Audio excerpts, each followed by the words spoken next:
तो hello guys, कैसे हो आप सभी लोग। मैं आ गया हूँ फिर से हेवनली डेमन कल्टीवेशन सिमुलेशन का अगला पार्ट लेके। तो चलो फिर शुरू करते हैं। और हमें दिखाया जाता है कि वो दोनों एक रूम में आ जाते हैं। लेडी मेरियो खिड़की के पास बैठी होती है। काश ये अपना राइट पैर हटा दे तो हमें सब कुछ देखने का मौका मिल जाएगा। और हमारा एमसी भी वहाँ पर बैठा हुआ होता है और अपने मन में कह रहा होता है कि ये सीन सच में बहुत ज्यादा ऑकवर्ड है, अब मैं कैसे रिएक्ट करूँ। तभी हमारे एमसी से लेडी मेरियो कहती है कि हस्बैंड। तो हमारे एमसी भी घबराते हुए कहता है कि हाँ। लेडी मेरियो कह रही होती है कि ब्लैक डेमन हॉल मास्टर इतनी आसानी से परसुएड नहीं होगा। तो हमारा एमसी कहता है क्या मेरे पास अभी भी उससे मिलने का चांस है। तो लेडी मेरियो कहती है कि 2-4 बार बस यूं ही मुलाकात हुई थी, हमने कभी बातचीत नहीं की। तो हमारा एमसी कहता है क्या तुम उसके बारे में कुछ जानती हो। तो लेडी मेरियो कहती है कि उसे बेटिंग बहुत ज्यादा ही पसंद है। हाँ, यहाँ तक कि सबसे सतर्क पर्सन भी अगर उसकी कॉम्पिटेटिव स्पिरिट दूसरों से कहीं ज्यादा प्रबल हो कभी कभी खतरनाक फैसले लेगा, हमें इसका लाभ उठाना होगा। तो हमारा एमसी कहता है कि लेकिन क्या होगा अगर उसे लगे कि मैं उसके समय के लायक भी नहीं हूँ और वो लगातार मेरी अनदेखी करता रहता है, या फिर वो लॉर्ड के डिसाइपल के खुद आने के लिए कह सकता है। तो ये बात सुन के लेडी मेरियो बोलती है इसलिए हमें एक उकसावे की जरूरत है, इतनी जल्दी उकसावे की वो जवाब देने के लिए बेबस हो जाएगा। और अगर कोई ऐसी डेंजरस सिचुएशन आ जाएगी चिंता मत करो, मैं तुम्हारे साथ ही रहूंगी। तो ये सब बातें सुन के हमारे एमसी अपने मन में कहता है कि उसकी आंखें कॉन्फिडेंस से भरी हुई है। मुझे किसी तरह ये लगने लगता है कि वो इम्पॉसिबल भी पॉसिबल हो सकता है। हालांकि ये उम्मीद की अगर मैं उसके साथ रहूंगा तो सब कुछ ठीक हो जाएगा, इससे मुझे भी बेचैनी महसूस होती है। यहाँ तक कि ये मौजूद सिचुएशन भी शायद उसी चीज के कारण से उत्पन्न हुई है। मुझे पास्ट में सिमुलेशन से मिली हेल्प के लिए बहुत आभारी हूँ मैं, लेकिन जैसे जैसे समय बीतता गया मुझे एहसास हुआ कि वो हेल्प भी ठीक उसी तरह से मिली जैसे सिस्टम ने तय किया था। मेरे सामने जो चियन मेरियो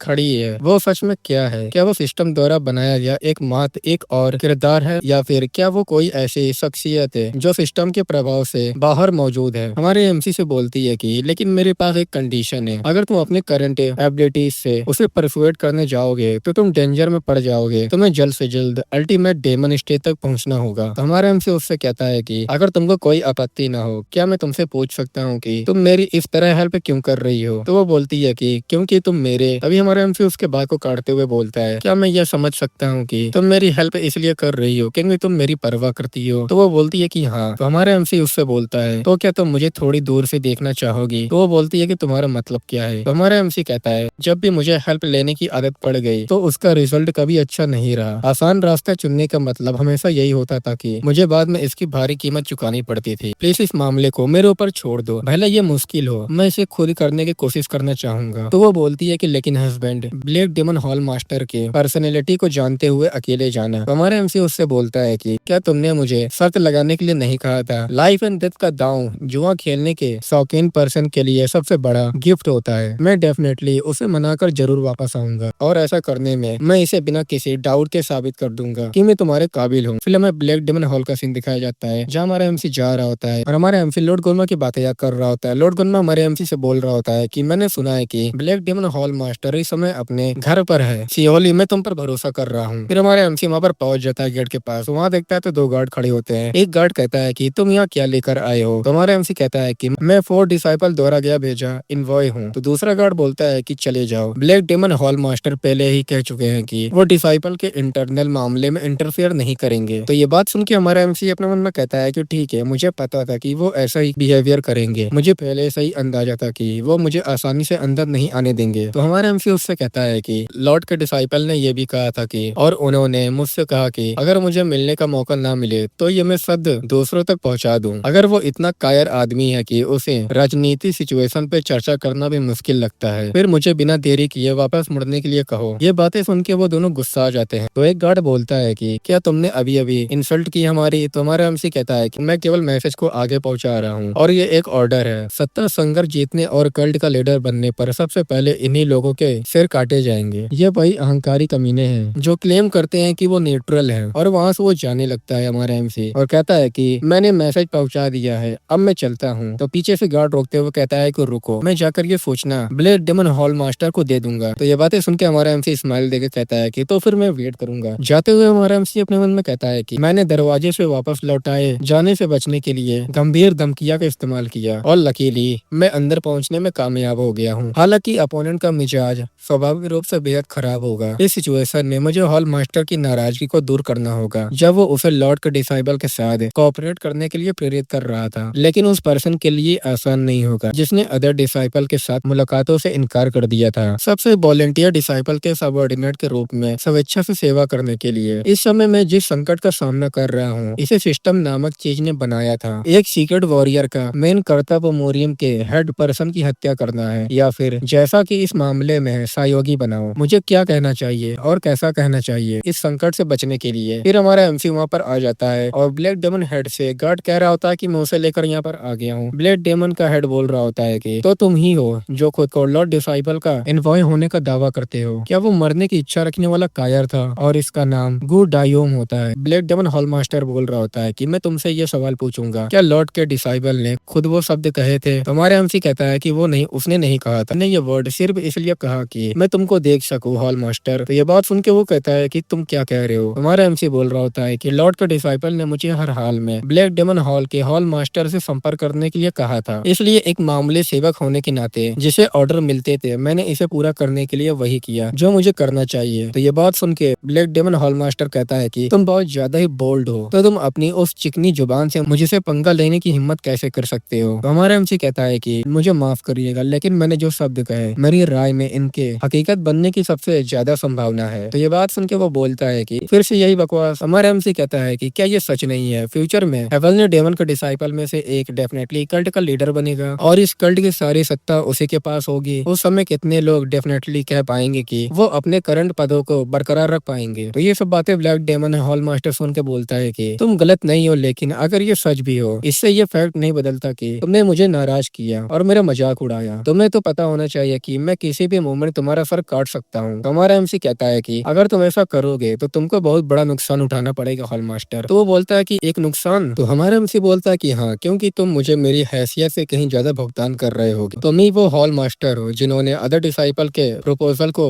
रिफ्यूज कर दिया था। अगर तुम्हारे जैसा कोई मेरा सर काट दे तो भी तुम खुद को लॉर्ड के डिसाइपल के डेप्थ में बने रहोगे। अगर मैं सिर्फ अपनी जान की बाजी लगाकर ब्लेड डेमन हॉल मास्टर जैसी कृति को इसमें घसीट कर ला सकता हूँ, तब ये मेरे लिए काफी सफल सौदा साबित होगा। तो यह बात सुन के वो अपने मन में सोचता है कि इस बच्चे को देखो, और हमारे एमसी से बोलता है क्या तुम कॉम्पिटिटर हो या गैम्बलर? तुम बेहद अहंकारी हो, तो तुम मुझसे किस तरह की बातचीत करना चाहते थे? तो हमारा एमसी कहता है कि मैं तुम्हें लॉर्ड के डिसाइपल की प्लानिंग के बारे में बताने आया हूँ, फ्यूचर की रणनीति को आकर देने के लिए। तो ये बात सुन के वो कहता है कि लॉर्ड का डिसाइपल की प्लानिंग, चलो ठीक है, फिर यहाँ के बैठ जाओ और मेरे साथ ड्रिंक करो। हमारे एमसी को शराब देते हुए कहता है कि इसे 100 फ्लावर लीकर कहते हैं, एक फेमस पे जिसके बारे में कहा जाता है कि इसे 100 अलग अलग फूलों से बनाया गया है। तो हमारे एमसी भी कहता है कि इसकी स्मेल बहुत अच्छी है। तो वो बोलता है कि हाँ, ये तो अच्छी है ही, और अपना हाथ उठा के कहता है कि क्योंकि तुम पहले से यहाँ हो तो चलो राजनीति जैसी उबाऊ चीजों के बारे में बात न करें, जाने से पहले एक ड्रिंक लो और शो का आनंद लो। और वहाँ पर वो दरवाजा खोलता है तो वहाँ पर एक